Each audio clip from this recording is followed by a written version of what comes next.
Well, good afternoon, members and officers, and it's great to see you all here this afternoon for our Audit, Governance and Oversight Extraordinary meeting. My name is Councillor Matthew Riddle. I'm from South Gloucestershire Council, and as Vice Chair of the committee, I will be chairing the committee meeting this afternoon. So we'll begin with the first item on the agenda, which is the apologies for absence. How many apologies, please? No. Excellent.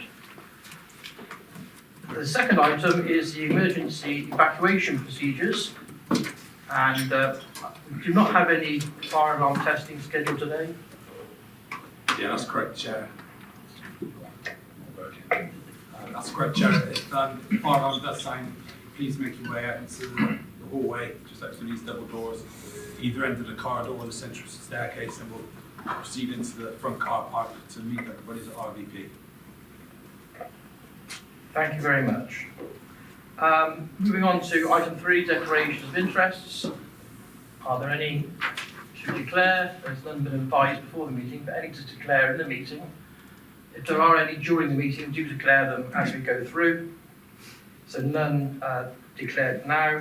Thank you. Item 4 is the public access. And again, we've had none received in terms of public access. So I'll move on to the Chair's business. Item 5. Oh, okay. Item 5, Chair's business. So again, welcome to the meeting, and thank you very much for your time this afternoon.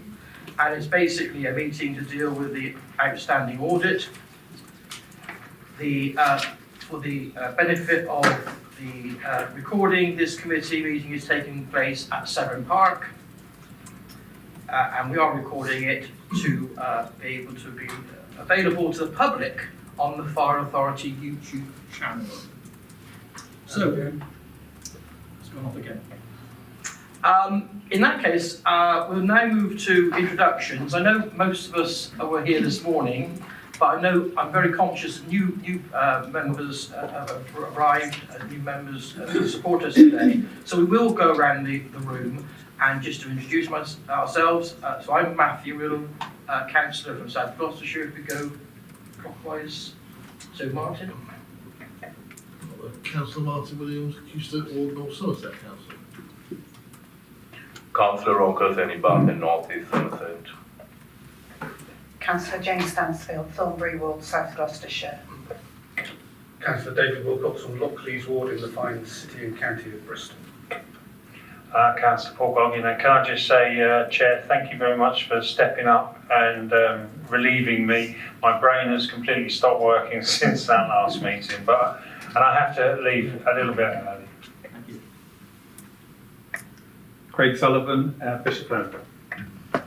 Helen Dunbarton, Corporate Assurance and Planning Manager. I'm David Powell, I'm the independent member of the committee. Thank you. Councillor Kieran Conley, North Somerset. Councillor Tim Kent, Bristol City Council, and apologies, I will also have to leave by 2:30. Chair, we also have Councillor Mohammed. I think he's just popped out of the room, so I think he will be coming back. And now officers of the Fire Authority to go the other way. Good afternoon, members. Luke Gazard, Assistant Chief Fire Officer, Service Delivery. Good afternoon, Annabelle, Kelly Public Services. Good afternoon, Verity Lee, Statutory Finance Officer. Good afternoon, Amanda Brown, Clerk to Avon Fire Authority. That's great, thank you very much. Just a reminder to use your microphones, I'm sure they will work. And also, when you finish, do turn them off. So I don't think we can have 2 lights on at once. It just stops the other person coming in. So just be mindful of the microphones and the switches. And I'll just advise you of, if there is any voting required this afternoon, I'll take any votes against first, followed by any abstentions, and then any votes for. Thank you. Okay, we'll now move on to item 6, which are the minutes of the ordinary meeting of the Audit, Governance and Oversight Committee held on the 12th of December 2024. I'll be looking for a proposer on these. If you do wish to discuss anything in the confidential part of the minutes, we will have to go into exempt session. So do advise me if you do want any, if you do want to speak to the confidential minutes. But thank you, Amanda. But do let me know if there are any problems with the minutes for the 12th of December meeting. I will be looking for a proposer on this. Oh, thank you, Paul. And a seconder, thank you, Martin. All those in favour, please show. Sorry. Any abstentions? Any against? So that's carried. Thank you very much.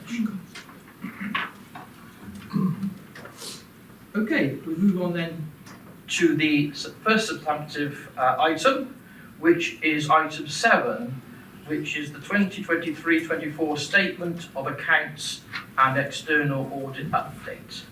Thank you. And I will bring in Verity and Craig also, but Verity will lead. Thank you. Thank you. Yeah, so paper 7, starting on page 25 of your packs, brings you an update on the position for the 23-24 Statement of Accounts and External Audit. So an update was brought to this committee in December last year. Members might recall that we have a backstop deadline date of the 28th of April, by which time we have to have completed the audit, and if not, the audit effectively doesn't get completed. So we're bringing you an update in terms of the completion of the audit and the accounts. There are a number of recommendations on this paper in terms of approval of accounts and some of the completion reports and things, which I think we'll come back to at the end. The one thing I wanted to just cover quickly before I hand over to Craig to talk about their findings is around the statement of accounts. So Appendix 1 of your bundles is a set of accounts that we presented to you for approval. Since the papers have been published, we've made some minor changes to those accounts. I think you've all got something printed on your desks that just outlines those changes, but I'll just read those out for the minutes, just so you know the accounts that we have included within the pack have been updated for these changes. So the ones that we are approving for signing have had these changes taken into account. So the first is on page 36. So it's page 36 of the accounts, not of your packs. There is a table for 23-24. Where there was a slight funny in the formatting on the bottom line. The bottom line, you can see an E before it says closing usable reserve balance, so that's been corrected. So it's just a presentational thing there. The bottom of this page, there is a restated expenditure and funding analysis table for 22-23. We've added some narrative underneath that table in the updated accounts, which says that there's been a restatement of an error on the deficit of usable reserves balances in the year 22-23 to agree the movement in reserve statement and reserve note, resulting in the correct closing balance. Page 42 of the accounts. The dates at the top of this table have been corrected, so the ones in your pack say 21-22 and 22-23. Those have been corrected to 22-23 and 23-24. Page 54 of the accounts, the word reclassified has been added to the top of that debtors table. So there's a debtors table at the top of page 54. So the 31st of March 2023, the word reclassified has been included above that table, and that's just because we have provided a more detailed analysis of the breakdown of the debtors balance to be in line with the CIPFA code, so it includes the payments in advance there. So that's a slightly different presentation than last year, so the word reclassified has been added there. And similarly, on page 55 in the creditors note 19, we've added the word reclassified against the comparative figures for the year ended March 2023, because those comparatives have been analysed in a different way. There is a typo in that table as well, note 19 on page 55, where receipts in advance collection fund, the spelling of receipts has been corrected as well. There are two more. So page 65, the usable reserve statement, there are two numbers within this table that had like a negative, a minus sign in front of them rather than the brackets. So just to be consistent with the formatting, so it's £170,000 in the transfers out column 22. for 22-23 against the TFS Protection and Review Grants Reserve, and also the transfers out column against the General Capital Reserve for 22-23. There's a £927,000 there. So both of those numbers have been put into brackets for the final version for signing.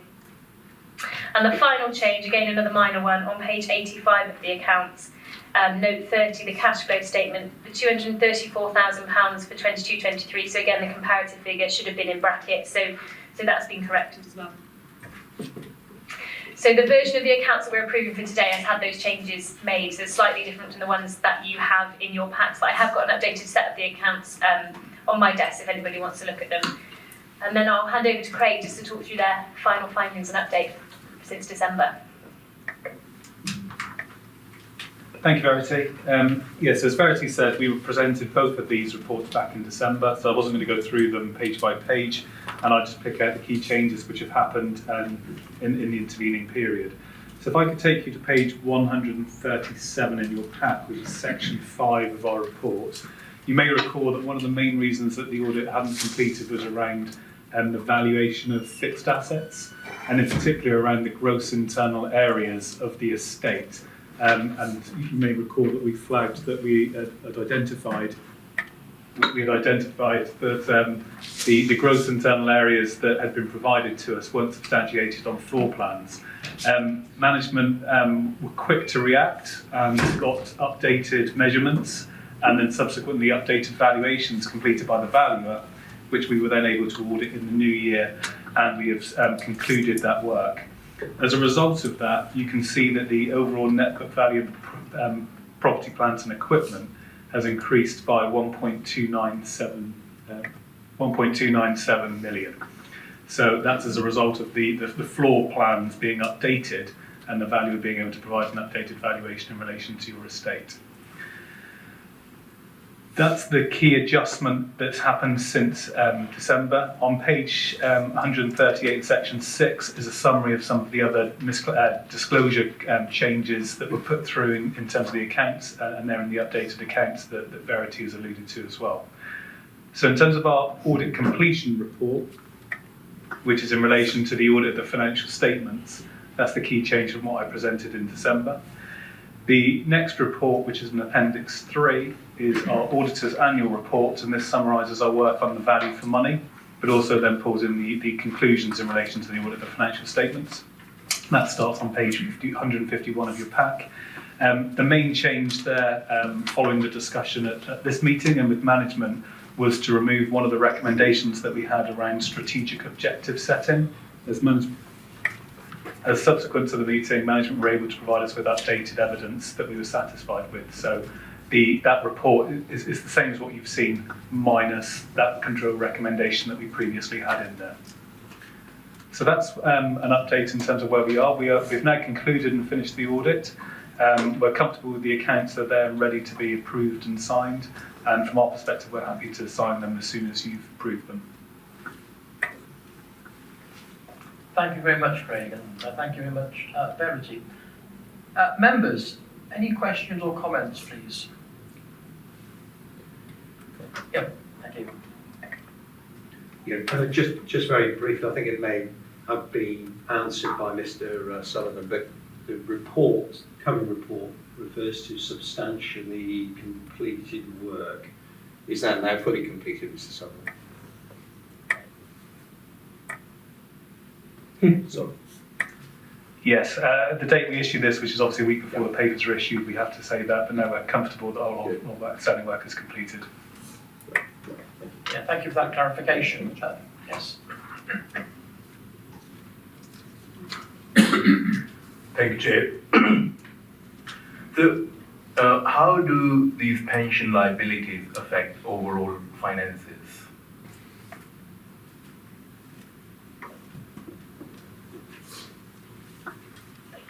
Which specifically are we talking about? General pension liabilities in the accounts? Yes, correct. And your question is, sorry, just to clarify your question? So how these pension liabilities affect like overall finances? So where we stand like currently with our pension liabilities at the moment. So is it like impacting much overall or? The pension liabilities are provided to us as part of the valuation that the actuary does. We don't tend to kind of take them into account when we think about the general running of the service costs. Pension costs, well, the firefighter pension scheme is an unfunded pension scheme, so we receive a top-up grant each year to ensure that the amount of money we collect in terms of pension contributions equals the amount of money we're paying out in terms of pension payments to pensioners. So we have a top-up grant that helps to hold our revenue budget even from that perspective, and then the liability is just associated with the scheme valuation as part of the actuarial work. Thank you. Members, any other questions or queries? Thank you. Just a final question from me, and thank you for confirming the internal area adjustments. That's nice and clear, because I think the committee has to recognise that was a key concern previously.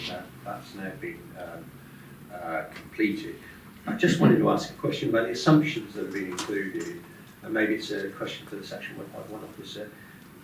Is there a risk that those assumptions will mean a significant adjustment to the accounts in the forthcoming year, or are you comfortable with those assumptions that have been made?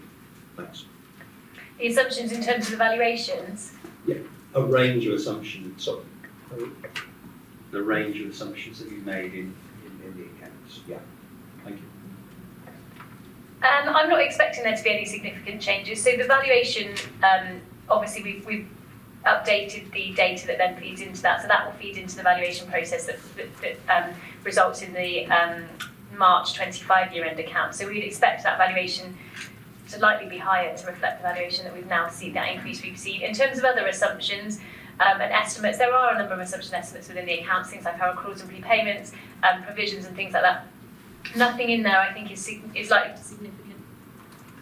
to significantly change. We have done an exercise this year to review our useful lives of our assets and the policy that we use for that. And that was part of a recommendation from an internal audit on our asset accounting anyway. So, but there's no significant change to the policy or estimates that we're applying.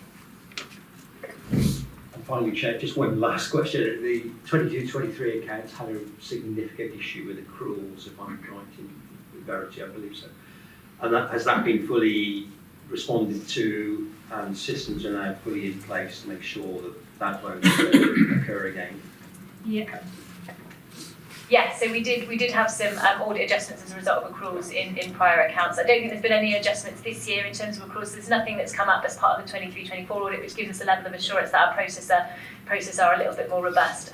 We've also adopted a process of accruals-based accounting on a monthly basis now, whereas previously we only did it annually. So it just helps raise the awareness within the finance team of those kind of costs they need to keep an eye out for. So I'm hoping that we've put procedures and processes in place to ensure that we're not coming across material errors in accruals in future. Thanks so much. Thank you for those questions and comments and the feedback and responses. I'll move to the vote now. Can I see a proposer? We're voting on the recommendations in para 2.1, which start on page 25, at the bottom of page 25, and then go to the top of page 26. There are 4 recommendations. I'm not going to read them all out, but you'll see the recommendations are clearly laid out in the report. Para 2.1. There will be one small edit to A, which is approval of the final statement of the Council narrative report for the year ending 31st of March 24, but subject to the minor amendments which have been outlined during this meeting. So with that tweak to A, could I see a proposer, please, for the motion? Thank you. And a seconder, please. David. Can I see all or any members against? Any abstentions? All those in favour, please. And that's carried. Thank you very much. So thank you very much, Craig, for all of what you've done on this with our officers and also to Verity and her team. Okay, members, we'll now move on to item 8, which is the 2023-24 annual governance statement. Thank you. And I will call on Helen to say a few words and introduce the paper. Thank you. Thank you, Chair. Good afternoon, members. So I'd like to present the annual governance statement for 23-24, which I may refer to as the AGS throughout. So the draft AGS was presented to this committee on the 19th of June 24, and the content was approved subject to it being updated with the external audit opinion and commentary on the value for money when that was published. So it's coming back to you today with those amendments following the recent completion of the external audit to ensure that the AGS fully reflects the external audit findings and opinion. So if I could take you to page 177. Sorry, your microphone. So if I could take you to page 177 of your pack, you'll see that this is a decision paper where members of the committee are asked to approve the final version of the AGS. Just a very brief bit of background. Each year we're required to produce the annual governance statement to comply with accounts and audit regulations 2015. The statement sets out how the fire authority will comply with these regulations and will ensure the high levels of governance are provided across the organisation. It's written to provide a clear assessment of how the governance framework has operated over the previous financial year. So you'll notice that the AGS has a short executive summary up the front, and the SIP for Solids framework principles are used throughout the report to structure the main body. And there's an appendix at the end providing the outcomes of the detailed self-assessment where managers, heads of service, statutory officers have been asked to provide evidence on how good governance is being demonstrated within the authority. It also sets out actions we've implemented in the last financial year to further strengthen our governance arrangements and details of any planned improvements. So as part of external audits role to be satisfied, proper arrangements have been made to secure economy, efficiency and effectiveness in use of resources. This is known as value for money. So in the 23-24 Auditor's Annual Report presented to this committee in December and again today, the external auditors identified a significant weakness in relation to the services governance arrangements. In particular, in relation to the implementation of the HMIC FRS action plans for the Round 3 inspection report published in November 23. It's worth noting that the service was already aware of the need to implement the required actions and are already taking significant steps to do so. The amendments are highlighted throughout the document for ease of reference. So if I could take you to page 199, you'll see that Section 12 relating to HMIC FRS now includes the outcome of the September revisit. Section 14 has been updated to reflect external audit's findings, and then of course the executive summary in Section 1 and the conclusion, Section 15, have also been amended to take into consideration the findings in the overall context of governance within the service. And finally, on page 101, you'll see that Section 16, the statement will need to be signed by the interim chair, chief fire officer, statutory officers. So I won't plan on going through the headlines again, as that's already been presented at a previous meeting, but happy to take any questions.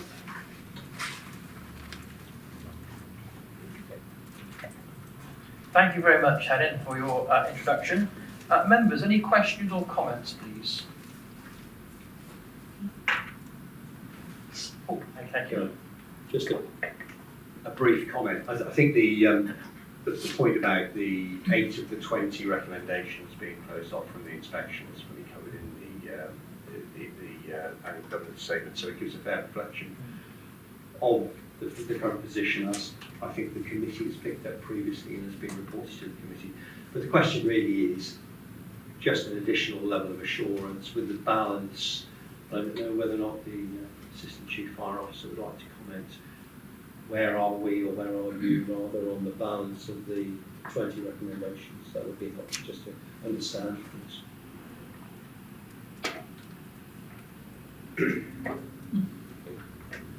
Sorry, great. Yeah, so we had a catch-up meeting with HMIC FRS earlier this week. Misha Skier, head of HMI. It was a very good meeting. It was over Teams. We have 3 outstanding causes of concern, so each director gave a presentation on each position from that particular directorate. We're really hopeful that when the HMI return, perhaps in May or June for their next revisit, we're going to get at least 2 of those causes of concern Signed off, that is our hope. We really appreciate that the culture cause of concern is probably a little bit more longer term. We do have ambitions to get it done as soon as possible, but we need to be realistic in terms of when we can do that. So we think that'll probably go into the next inspection, so rank 4 inspections. We're hoping to get the 2 done this year. Thank you. That's what you think. Thanks. Thank you, Luke. Any further questions or comments? In that case, I'll move to the recommendations. And the recommendations are laid out on page 177, para 2. There are 2 recommendations, again, clearly laid out there, 2A and 2B. I'll take them on block. Could I have a proposer, please? Thank you, David. And a seconder? Thank you. Could I firstly then see any members against? Any abstentions? Those in favour, please show. Thank you, and that again is carried.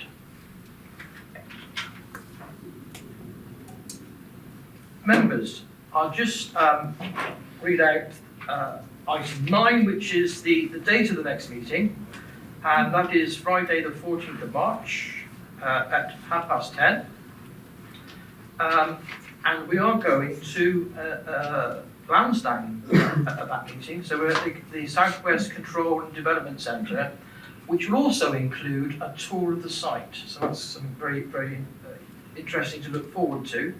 Amanda, did you want to say anything about the next meeting? Just, we have sent out a separate email inviting members to that. We will put, so what the plan is, we're going to have the meeting in the morning, have a working lunch, a quick lunch, buffet lunch, and then you will get a tour. Very unusual to get this opportunity, so I really recommend as many members as possible to take them up. And it is directly linked to a paper which will be in your agenda as well. So for you to get the chance to meet staff at Control, I think is really important, and I'd be a bit gutted for them if we don't have good attendance. So I'm looking forward to seeing them.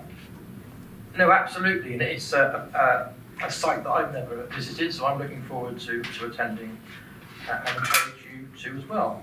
So that's the next meeting. There's no need to go into an exempt period of the meeting. So in that case, I'd like to just thank you very much for your attendance today. Thank you for all the work that's been done by the authority on getting this where we are. Very successful, and thank you very much for your attendance. I declare the meeting closed.